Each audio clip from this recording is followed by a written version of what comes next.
Buenas noches, qué gusto estar otra vez con ustedes y poder compartir algo de la palabra de Dios, algo del amor de Dios. Hoy vamos a tocar un tema que para mí es fascinante y es la oración y cómo ésta transforma realmente la existencia, la vida. Quiero contarles una historia. Un muchacho estaba estudiando en la universidad, estaba en su último año y le encantó un automóvil precioso y lo que quería como regalo de graduación. Su papá tenía toda la capacidad económica para comprárselo y él se gradúa y apenas se gradúa llega a su casa y su papá, en vez del auto, le regala una caja con una Biblia. El joven, muy enojado, muy resentido con su papá, le devuelve la Biblia y no le vuelve a hablar a su papá. A los años, este hombre se dedica a su profesión, tiene éxito y luego su padre muere.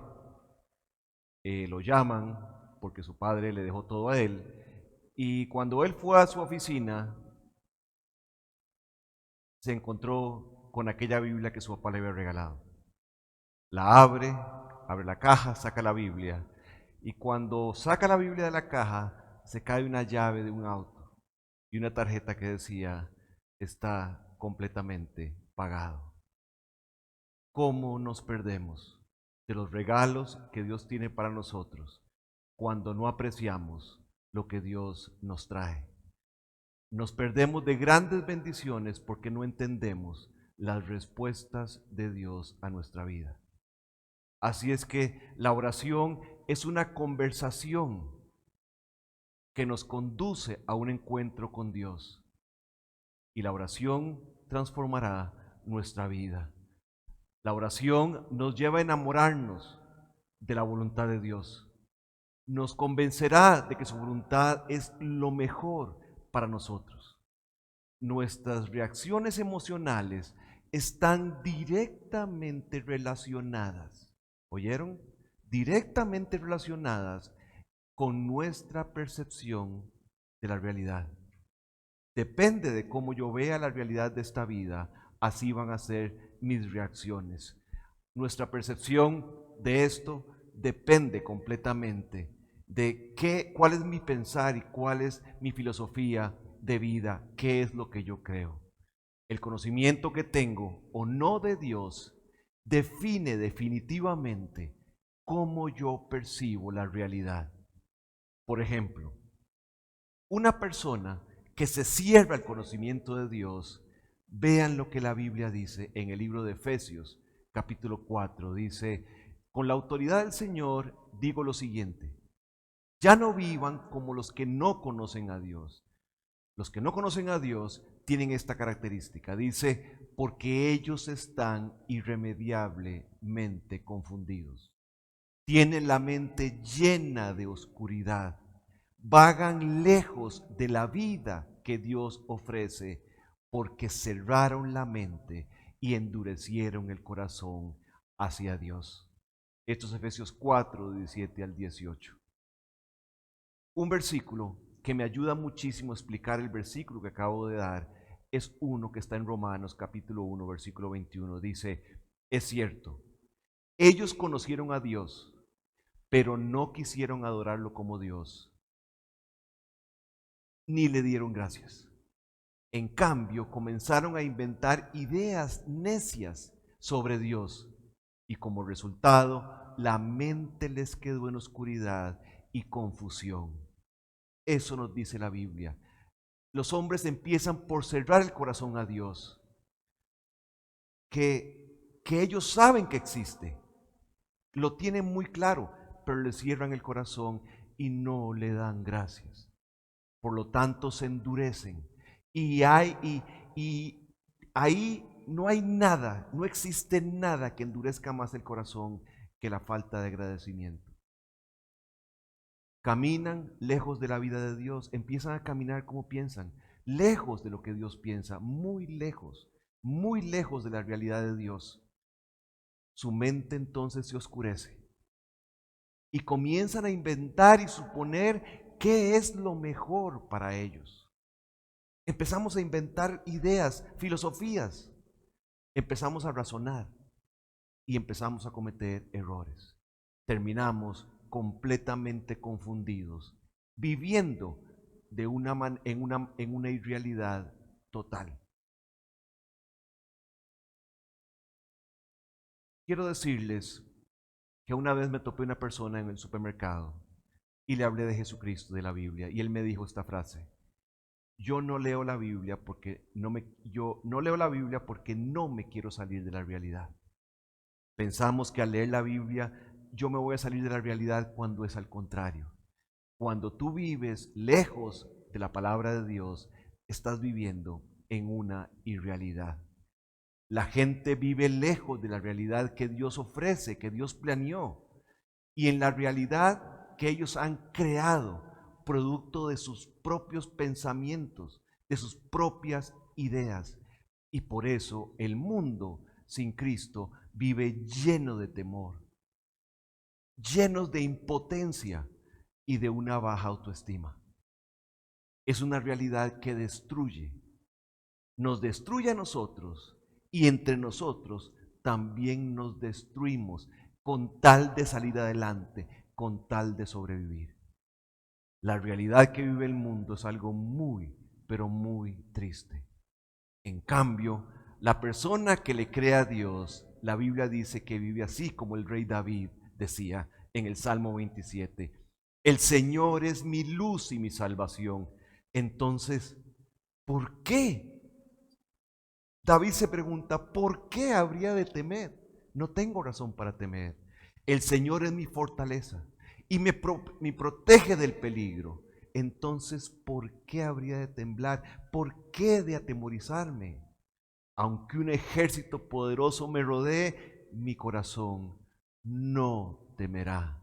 Aunque me ataquen, permaneceré confiado. Esta es la realidad que hemos creído los que nos hemos acercado a Dios. Mi luz, dice el versículo, o sea, la luz de Dios me alumbra, me guía, dice que me salva. Él es mi luz y mi salvación. Me salva, ¿de qué? De todo, del futuro, del pasado, de lo que estoy viviendo, de todo. Y dice que me protege. Sigue diciendo David: entonces, ¿por qué de temer? ¿Cuál es el sentido de temer? ¿De qué me voy a preocupar si Él es mi luz y mi salvación y me protege? Dice, aunque un ejército, y le añade un adjetivo: poderoso, acampe contra mí, no temeré. Podemos permanecer confiados.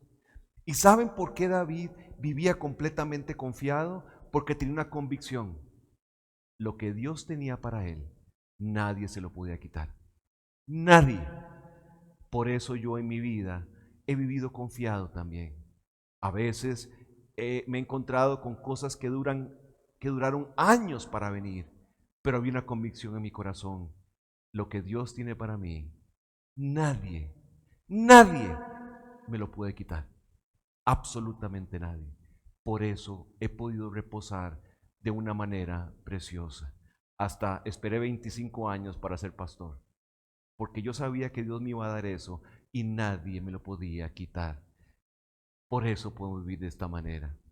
Es una realidad construida, la realidad de Dios es una realidad construida sobre la base de su fidelidad, ni siquiera de la mía, de la de Él. Por eso podemos vivir descansados. Esta es la realidad en la que vivo. Esta es la realidad que puedo disfrutar. Es su regalo para mí y es tan grande que más bien la quiero compartir con toda la gente que vive a mi alrededor y hoy contigo. Sí, es una realidad maravillosa en la que se puede vivir descansado. Además, hay otro detalle. La realidad en la que el mundo vive es temporal y por eso ellos tienen que luchar. Tienen que luchar a ver cómo la sostienen, cómo la hacen permanecer. cómo mantienen su salud, su economía, todo.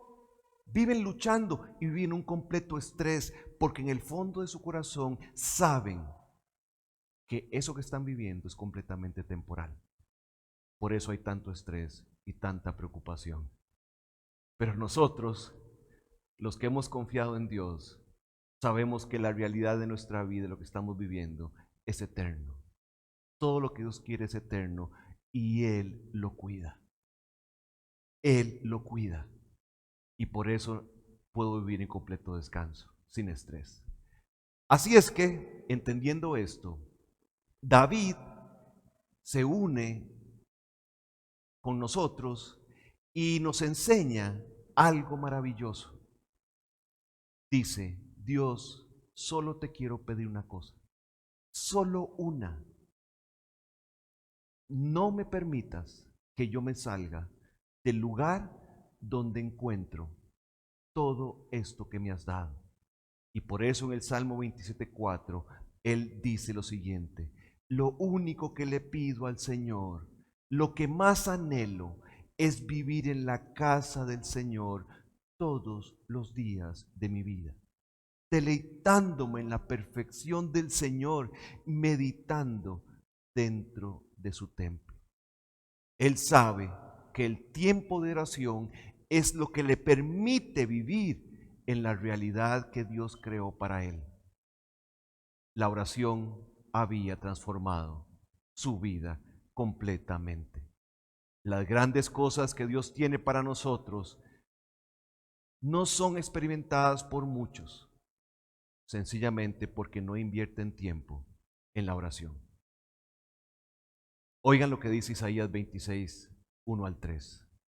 En aquel día, dice, todos en la tierra de Judá cantarán esta canción.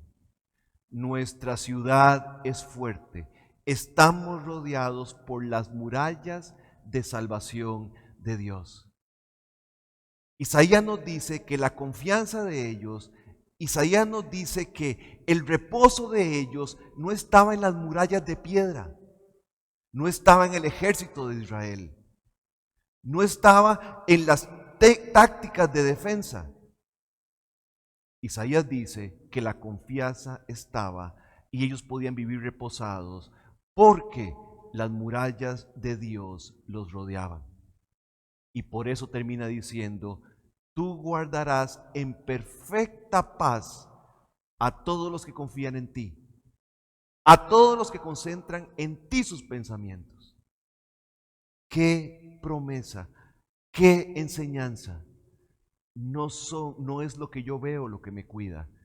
Lo que a mí me cuida es lo que no veo. Es Dios con nosotros. Juan Calvino decía algo precioso. Lo leo textualmente. Porque el hecho de que la palabra de Dios ande dando vueltas en tu cabeza no significa que sea admitida por la fe. Solamente es verdaderamente recibida cuando ha echado raíces en lo profundo de tu corazón. Es en el corazón donde la palabra hace su trabajo, no en la cabeza. No es una mente informada lo que va a cambiar mi vida, sino un corazón comprometido, arraigado completamente a lo que Dios ha dicho y por lo tanto vivimos agradecidos. En la práctica, ¿cómo se obtiene esto? Vamos a un versículo práctico para usar en nuestra vida. Romanos 12:2, lo vamos a leer en la versión Dios habla hoy. Dice, no vivan ya según los criterios del tiempo presente. Al contrario, cambien su manera de pensar para que así cambie su manera de vivir y lleguen a conocer la voluntad de Dios. Es decir, lo que es bueno, lo que es grato y lo que es perfecto. Es lo que yo creo, lo que gobernará mis emociones. Por eso dicen, cambien su manera de pensar para que así cambie su manera de vivir. No hay otra forma. Por esto debemos humildemente permitirle a Dios convencernos de que todo lo que Él decide para mí es bueno, es agradable y es completamente perfecto para lo que yo necesito. No permitas que el mundo que nos envuelve nos meta en su realidad, en la realidad que ellos viven, esa llena de temor y de angustia. Es una realidad que tiene una falta de aprecio y de agradecimiento por la obra del Señor Jesucristo. Él se tomó toda la eternidad, toda la eternidad pasada, para planear meticulosamente cada detalle para que encajara perfectamente en las necesidades que Él sabía que tú tendrías. ¿Oyeron eso? ¡Qué amor! Que el Dios del universo se haya tomado el tiempo para planear mi vida y todo lo que yo necesito. Y aún más, todo esto lo hizo para que yo llegara a ser como Él. ¿Entienden? ¿Entienden el interés? ¿Entienden el amor? Entonces, ¿por qué quiero cambiar su voluntad? Yo anhelo que Él cumpla su voluntad en nosotros. Así es que Pablo le escribe a los Efesios, ¿verdad? Y les dice esto, oigan, alabado sea Dios, perdón, el capítulo 1 de Efesios, alabado sea Dios, sea Dios Padre de nuestro Señor Jesucristo, que nos ha bendecido en las regiones celestiales con toda bendición espiritual en Cristo. Dios nos escogió en Cristo, en Él, antes de la creación del mundo, para que seamos santos, sin mancha, delante de Él. Y termina diciendo esto, en amor. ¿Oyeron eso? Toda la eternidad pasada planeando nuestra vida. Y todo está basado en algo maravilloso, en el amor que nos tiene. Así es que la Biblia nos dice que nos bendecirá, ni que nos bendice, dice que nos bendijo desde antes de la fundación del mundo, no solamente con la salvación, sino con un plan maravilloso para nuestra vida. Pero cada vez que yo dejo de creer la palabra de Dios, voy a caer en la mentira. Y como resultado, comenzamos a vivir en una realidad ficticia, yo llamaría fake, como el mundo. Preocupación, estrés, lo que usted quiera. Y la tragedia, viene la tragedia a nuestra vida entonces. No vivimos agradecidos. Y cuando yo no vivo agradecido, voy a ser confundido. Porque lo que me quita la bendición de saber y de estar plenamente confiado en lo que Dios tiene para mí, lo que me quita eso es cuando yo no agradezco cada detalle que Dios tiene conmigo, bonito o feo. Tu vida emocional demuestra qué es lo que verdaderamente crees. ¿Cómo reaccionas ante las circunstancias? Eso me dice a mí lo que tú crees. Así es que, ¿qué clase de experiencia debería buscarse o esperarse? ¿Cómo? ¿Qué es lo que tengo que ver? Bueno, Pablo nos da una lección preciosa en el libro de Efesios también, y le escribe a sus discípulos esto. Así, por eso, les ruego que no se desanimen a causa de mis pruebas en este lugar. Él estaba en la cárcel en Roma cuando escribe esto. Repito, así por eso les ruego que no se desanimen a causa de mis pruebas en este lugar. Mis sufrimientos por ustedes, así que deberían sentirse honrados. Cuando pienso en todo esto, caigo de rodillas y elevo una oración al Padre. ¿Oyeron esto? Pablo está en la cárcel y les dice, no se desanimen.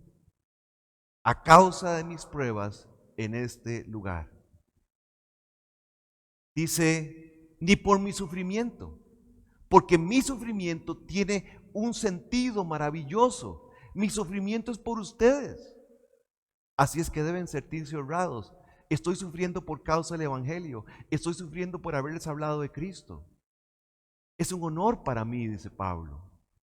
Y dice Pablo, cuando pienso en todo esto, en mi cárcel, en los sufrimientos, en todo lo que estoy pasando, le voy a pedir a Dios, ¿verdad? Él no dice, le voy a pedir a Dios que jamás les pase a ustedes esto. No, Pablo jamás oró para que sus discípulos no pasaran por el sufrimiento. Nunca. ¿Oyeron eso? Que voy a repetirles. Cuando él pensaba en todo esto, él no decía, voy a orar para que ustedes nunca estén en la cárcel, para que no pasen lo que yo he pasado. No, jamás. Él dijo, voy a orar para que encuentren la fuente del eterno gozo, el pozo de los deseos, el mago de la lámpara que nos hace vivir en su realidad. En Cristo vamos a encontrar la fuente de todo lo que yo necesito en mi vida. Y entonces él empieza a orar a Dios en este sentido por los efesios. Y dice lo siguiente, siguiendo el capítulo 3. Le pido que, por medio del Espíritu y con el poder que procede de sus gloriosas riquezas, los fortalezca a ustedes en lo íntimo de su ser, para que por la fe en Cristo, para que por la fe Cristo habite en sus corazones. Y pido que, arraigados y cimentados en amor, puedan comprender junto con todos los santos de la historia cuán ancho y largo, alto y profundo es el amor de Cristo. En fin, que conozcan ese amor que sobrepasa todo conocimiento, para que sean llenos de la plenitud de Dios. Así es que Pablo no ora para que sus discípulos no pasen por problemas ni situaciones difíciles. Él sabe, por su propia experiencia y por su relación con Dios, que cada circunstancia y cada experiencia que Dios trae a la vida de un creyente es para llevarlos a ser como Cristo. Entonces, ¿cómo podía orar por otra cosa diferente? Y lo mismo hace con los colosenses y lo mismo hace con los filipenses. Solo ora por tres cosas fundamentales.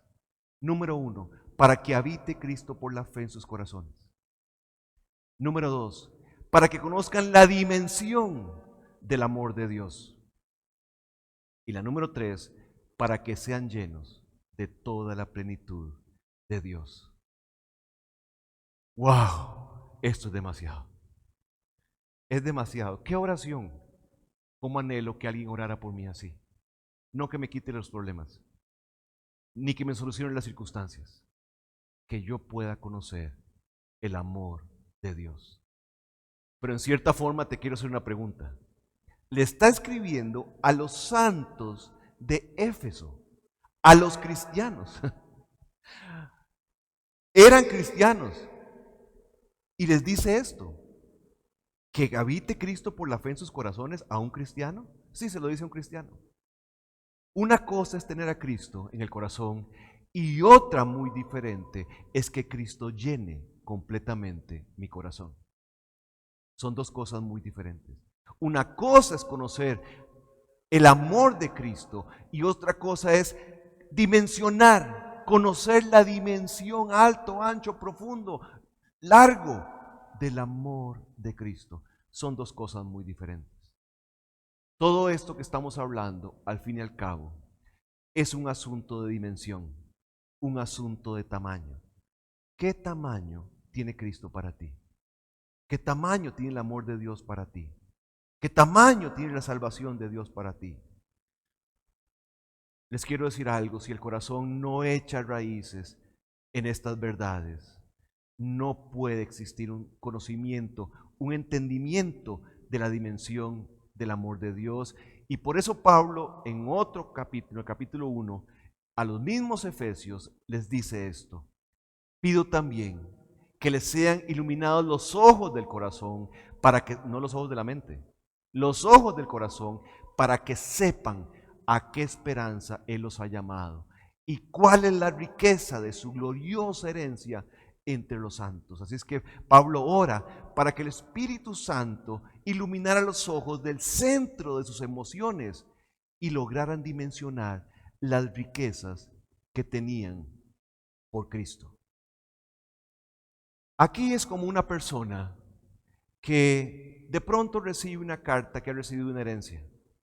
No le da importancia, sigue preocupado por sus quehaceres, sigue preocupado por la vida, sigue siguiendo su carrera, sigue la vida comúnmente, porque piensa que esa herencia que le dieron no es nada, es algo poco. Pero un día dice, voy a leer realmente la carta, voy a leer realmente ese testamento. Y empieza a leer y se da cuenta que es el heredero de una gran fortuna. Bueno, este hombre estaba viviendo en escasez siendo rico. Quizás este pueda ser tu caso. En la práctica sabes muchas cosas, pero en la práctica no lo experimentas. Eres millonario, pero sigues teniendo una vida triste, afligida y necesitada. Sabes, si tienes a Cristo, eres rico en realidad, pero todavía a veces puedes vivir en pobreza. Así es que la verdad tiene que empezar a brillar en tu corazón como las películas. No sé si, bueno, muchos por supuesto no se acordarán cuando uno tenía una cámara y tenía un rollo y le metía uno un rollo para tomar fotografías. Bueno, sencillamente la luz hacía que una imagen se impregnara en el celuloide, en el rollo que poníamos en la cámara. Pero eso no se ve. No es hasta que lleva un tratamiento químico en un estudio fotográfico que ese tratamiento químico hace que la imagen se pueda ver o la podamos ver con nuestros ojos. Bueno, ese tratamiento químico lo hace el Espíritu Santo en nuestra vida. El Espíritu Santo es el que nos revela a Cristo y nos hace ver todas estas verdades para impactar nuestro corazón y podamos vivir diferente. Un himno cristiano muy antiguo rezaba lo siguiente: cuando una vez visitaste el corazón, las verdades comenzaron a brillar, las vanidades terrenales partieron, ardió entonces el divino amor. Tenemos que conocer a Dios. En Romanos habla que el Espíritu Santo nos ayuda a orar. Dice que nos lleva a clamar, Abba, Padre, esto quiere decir papito. Y nos asegura también que somos hijos de Dios. Él da testimonio a nuestro espíritu que somos hijos de Dios. Pero todo esto lo puedes saber con tu cabeza. Y es el Espíritu Santo el que hace una vehemente realidad todo esto en nosotros. Necesitamos depender de Él. Así es que el Espíritu Santo viene con poder y nos ayuda a enseñarnos, a predicarnos a nosotros mismos que si alguien tan poderoso me ama, y no solamente me ama, se deleita en mí, que llegó al extremo de morir en una cruz para salvarme, dice que nunca me dejará, dice que me va a glorificar juntamente con Él y me va a llegar a ser perfecto, y que todo esto lo va a lograr a través de un plan en amor, que incluyen muchas cosas agradables y algunas también desagradables. Pero lo va a hacer con una delicadeza, como un joyero toca un diamante.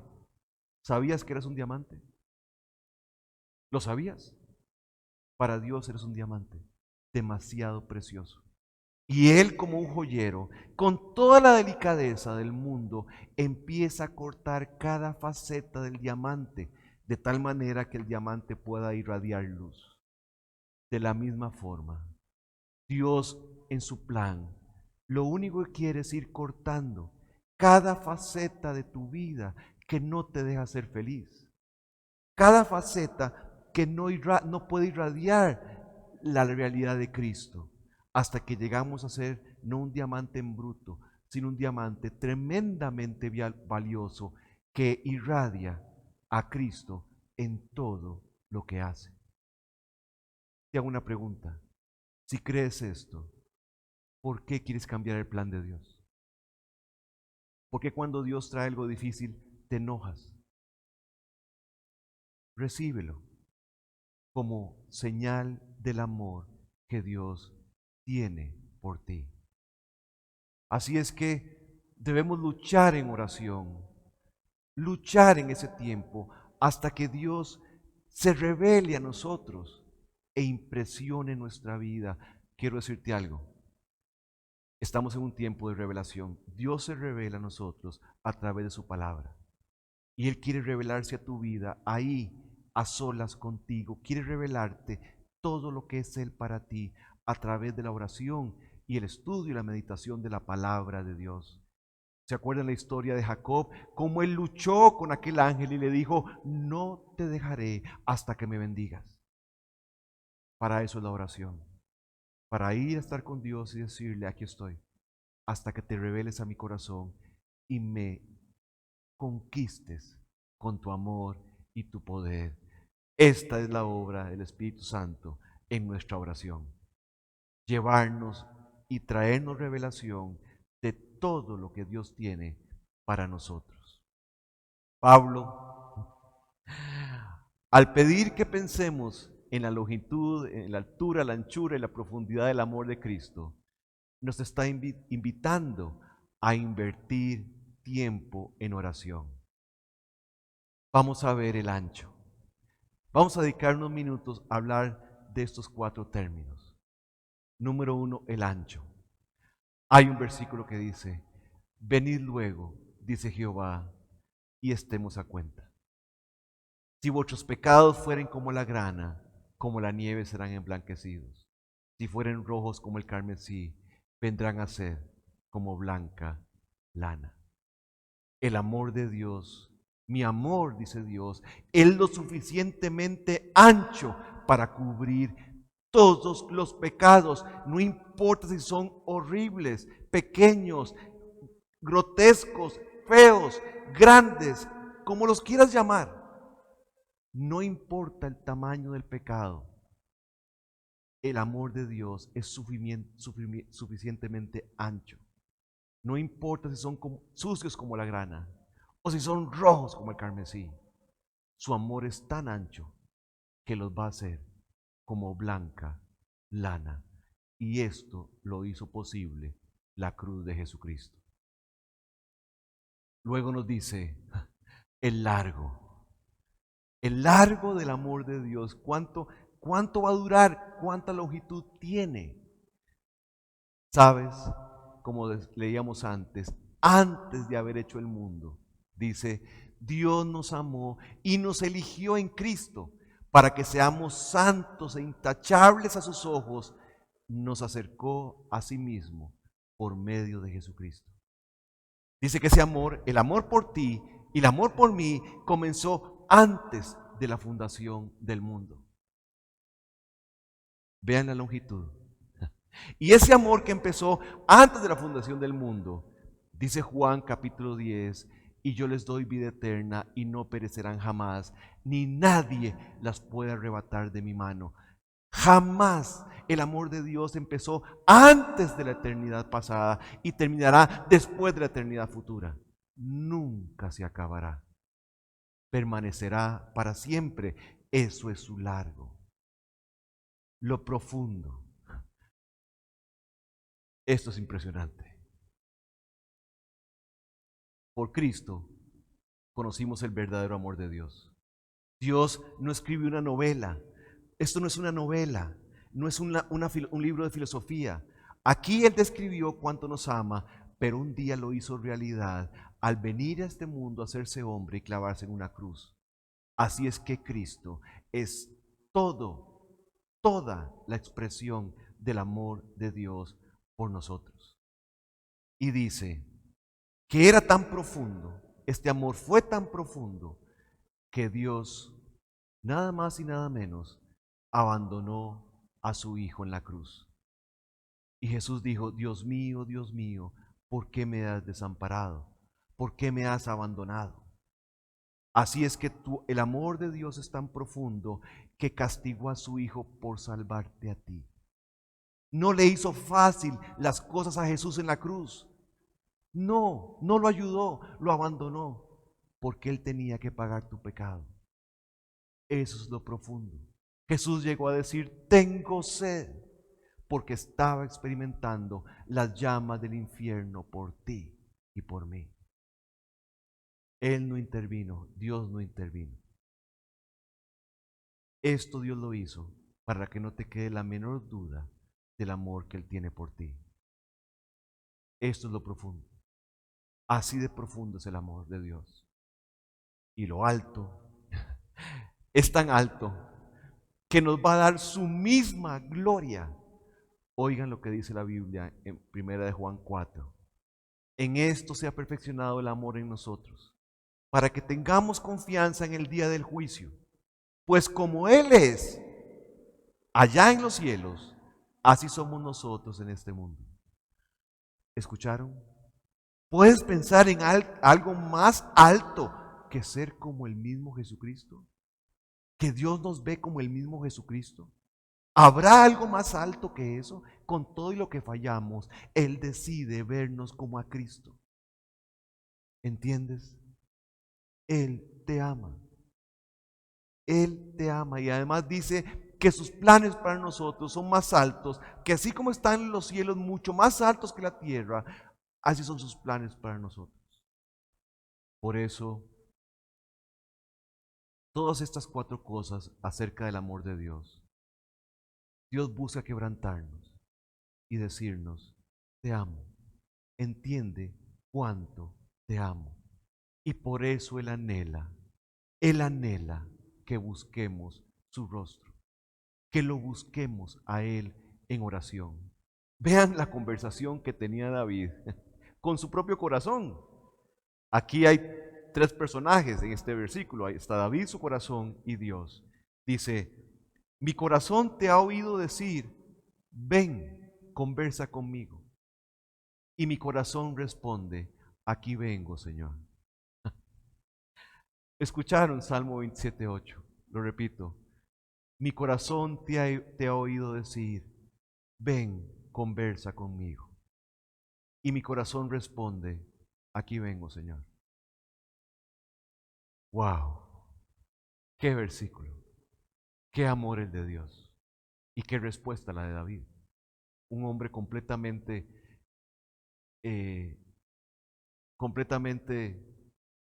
¿cómo lo podríamos llamar?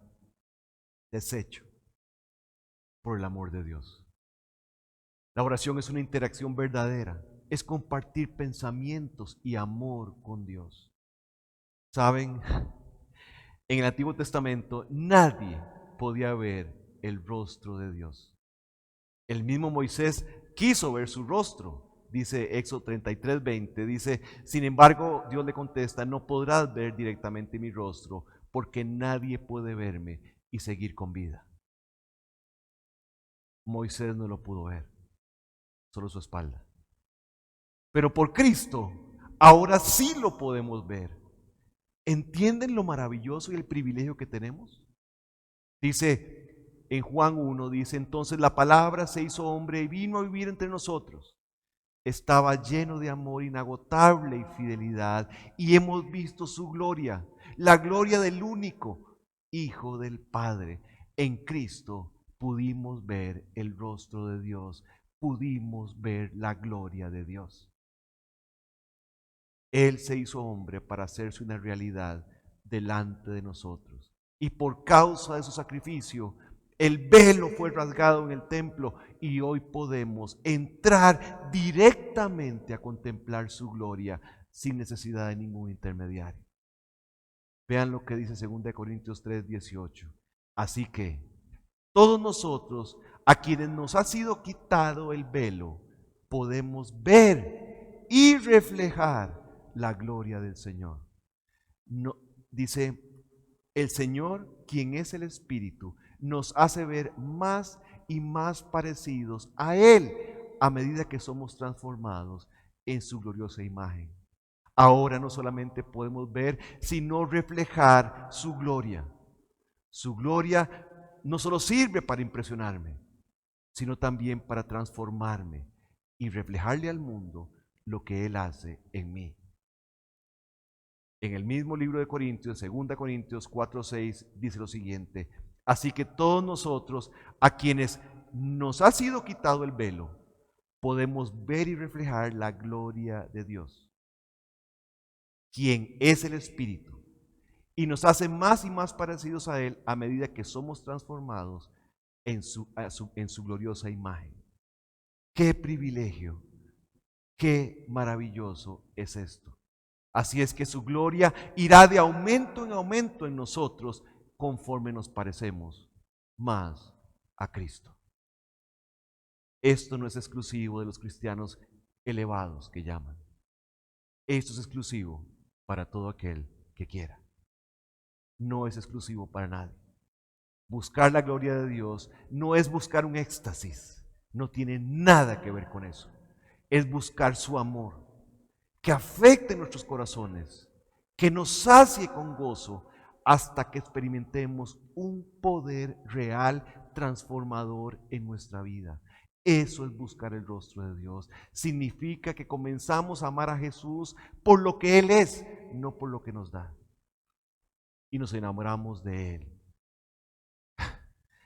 Y ya no venimos a la oración a concentrarnos, a orar solo por lo que necesito, sino más bien tomamos tiempo para considerarlo, para considerar su carácter, sus palabras, la obra en nosotros, y empezamos a alabarlo por su favor y empezamos a vivir llenos de gratitud por todo lo que Él hace en nuestra vida, lo bonito y lo feo, porque lo feo también tiene un propósito maravilloso.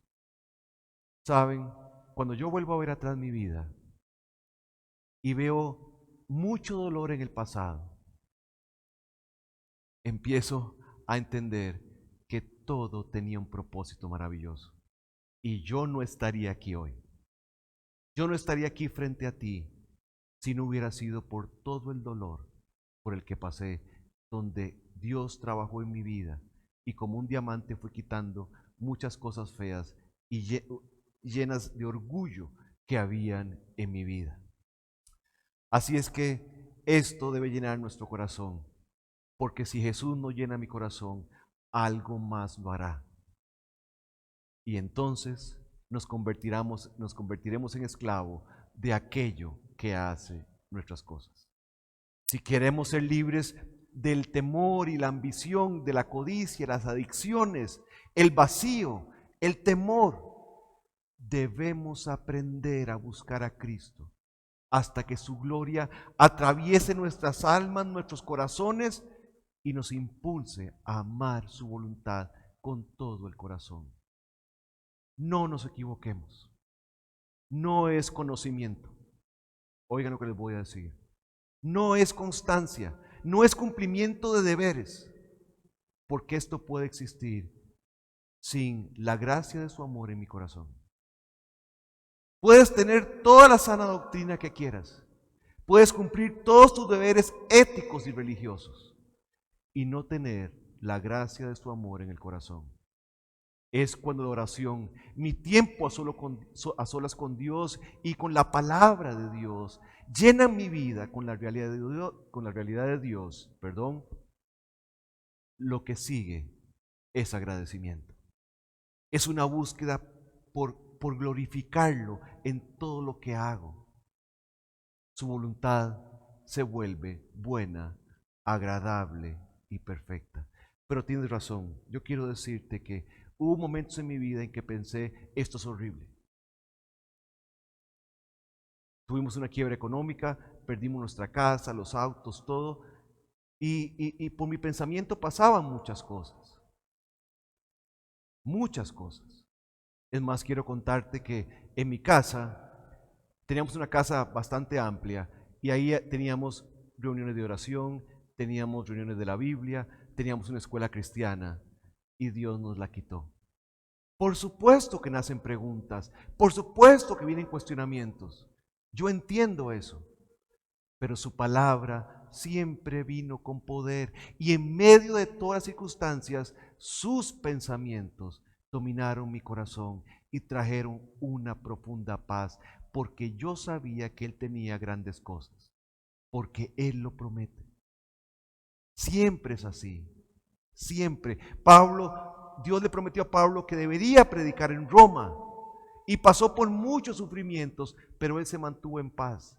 Cárceles, azotes, naufragios, mordido por una serpiente, etcétera, etcétera. Pero él sabía que iba a ir a Roma. ¿Cómo? No sabía. Su gozo estaba puesto en la palabra que Dios le había dado, no en las circunstancias. Qué maravilloso es vivir así. Y eso es lo que Dios quiere hacer en tu vida. Entonces, cuando la oración, mi tiempo con Dios, ¿verdad?, llega a ser algo maravilloso, su palabra se vuelve buena, agradable y perfecta porque su palabra nos muestra su voluntad.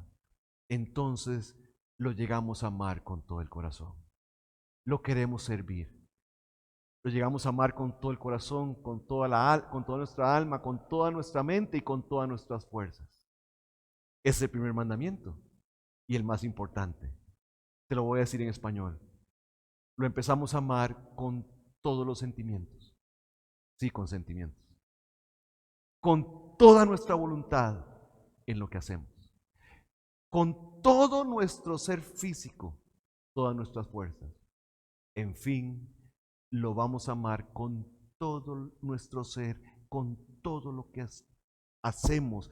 Y esto es lo que nos hace completos. El conocimiento bíblico nunca puede dejar atrás los afectos. Nunca. Si creemos en nuestra mente que Dios es santo, por ejemplo, debemos entender que su santidad es un motivo de gozo y por lo tanto debemos buscar ser santos. De orar a Dios, pero orar con el entendimiento, dice la Biblia, nunca pretendiendo llegar a un trance raro. No tiene nada que ver con eso. Debemos orar, pero con el entendimiento. Y todos nuestros pensamientos sobre Cristo deben ser dirigidos por su palabra, no por mis imaginaciones o por lo que yo piense. Debe ser dirigido por su palabra. Es mejor, oigan esto, es mejor que seamos doctrinalmente débiles y tengamos una significativa vida de oración y un sentido real de Dios en el corazón, y no que tengamos una buena doctrina y seamos fríos espiritualmente e insensibles. Prefiero estar con aquellos que tienen poco conocimiento de la Biblia, pero aman a Dios con todo el corazón y aman a los que han sido engendrados por Él, que aquellos que saben demasiado de la Biblia, pero no muestran ningún amor por Dios y mucho menos por los que Él ha salvado. ¿Oyeron eso? Debemos confiar en que el Espíritu Santo nos guiará a través de la palabra, en esta aventura de adentrarnos en las dimensiones profundas de Dios. Si creemos en el gran Dios del universo que nos ama de verdad, esto debería hacernos personas emocionalmente fuertes ante las circunstancias adversas, ante la crítica, ante lo que habla mal de nosotros. Deberíamos ser personas emocionalmente fuertes ante cualquier cosa. ¿Quién nos separará del amor de Dios? Nada, dice Romanos. Si la sana doctrina no va acompañada de un corazón entregado y agradecido, esto nos llevará a ser cristianos solo de nombre. Sí, soy cristiano, voy a una iglesia, nada más. Y te quiero decir algo, al final de este camino, cuando el conocimiento no me lleva al amor, al final de este camino nos vamos a encontrar en un abismo de incredulidad y orgullo. Y al final de todo, hasta la sana doctrina vamos a perder. Si nuestro conocimiento no nos lleva a amar a Dios con todo el corazón. ¿Saben? Para terminar, el mayor desastre de la historia no ha sido el coronavirus. Para nada. El mayor desastre de la historia sucedió en el Edén, cuando dejamos de ver el rostro de Dios y abandonamos nuestra conversación con Él.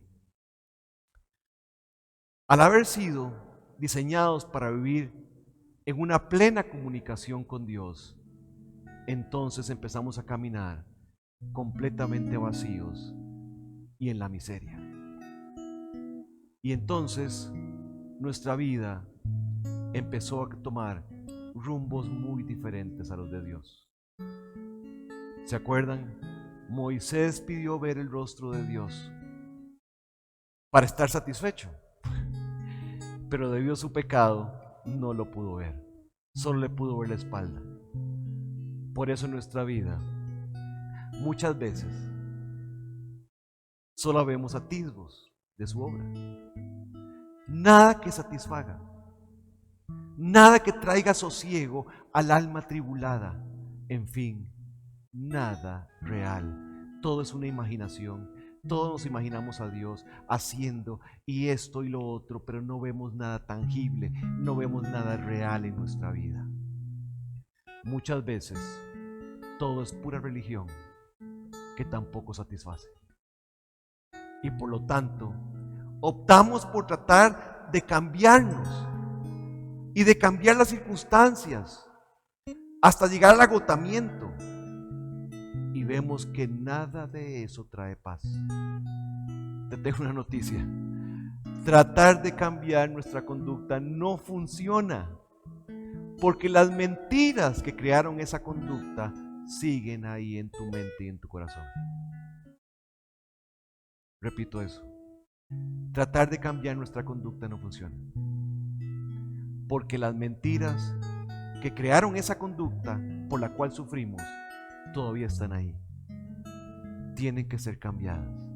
Y eso solo lo puede hacer el Señor Jesucristo. Pero este obstáculo de no poder ver a Dios por el sacrificio de Cristo fue quitado, fue allanado, fue pavimentado el camino a Dios a través de la cruz. Así es que es maravilloso. Su sacrificio nos limpió de todo pecado y por eso podemos entrar hasta la misma presencia de Dios sin la necesidad de ningún intermediario, ni celestial ni terrenal. Podemos tener una relación directa con Él.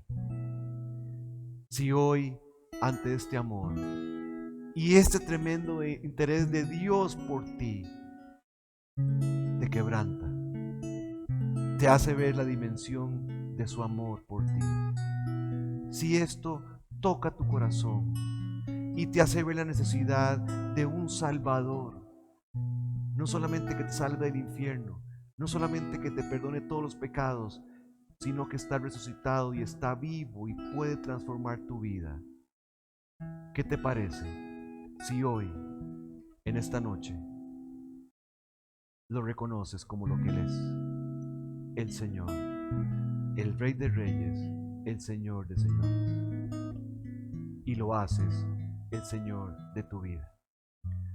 Si lo haces, hay una promesa preciosa aquí en la Biblia que te la quiero leer. Dice así: acerquémonos con corazón sincero, en plena certidumbre de fe, purificados los corazones de mala conciencia y lavados los cuerpos con agua viva. Así es que Él abrió el camino para que llegaras a Dios. Él abrió el camino para que puedas tener una comunión con Dios y el día que mueras, ir al cielo. Lo único que tienes que hacer es reconocerlo como el Señor, creer que Él resucitó y que está vivo y por lo tanto entregarle tu vida. Si Dios te ha impactado hoy, si la palabra de Dios ha hecho la labor y el Espíritu Santo te ha convencido de que eres un pecador y necesitas un Salvador, y te ha convencido de que ese juicio ya se realizó en la cruz, si estás necesitado, quiero decirte algo. Ven con la confianza a Él, sabiendo que Él te escogió desde antes de la fundación del mundo. No pensó en ti en la cruz, pensó en ti antes de la fundación del mundo. Y por eso, antes de la fundación del mundo, Dios decidió matar a su Hijo por ti. Entrégale tu vida y empezarás a tener una relación con Él directa y personal. Eso es lo que Dios quiere. Díselo con tus propias palabras ahí donde estás. Inclina tu cabeza y búscalo. Por favor, no te pierdas esta oportunidad. De verdad, la Biblia dice que es como que si Dios estuviera rogando por medio de nosotros. Reconcíliate hoy con Dios. Bueno, que Dios los bendiga de verdad. Hoy ha sido una noche maravillosa con todo lo que hemos vivido. Escuchamos una canción preciosa que dice: también vino por ti, también murió por ti. Así es que de verdad estamos gozosos y quisiéramos saber de ti. Ahí en nuestra pantalla aparecen los medios por los cuales puedes informarte acerca de nosotros y nosotros poder informarnos acerca de si has tomado esta decisión, si quieres incorporarte a nuestra iglesia. Todo está ahí, ¿verdad? Puedes contactarnos por Facebook, por Instagram, y también nuestro correo es info@iglesiagratus.org. Así es que Dios te bendiga de verdad, que Dios los bendiga a todos y esperamos vernos el próximo lunes. Muchísimas gracias.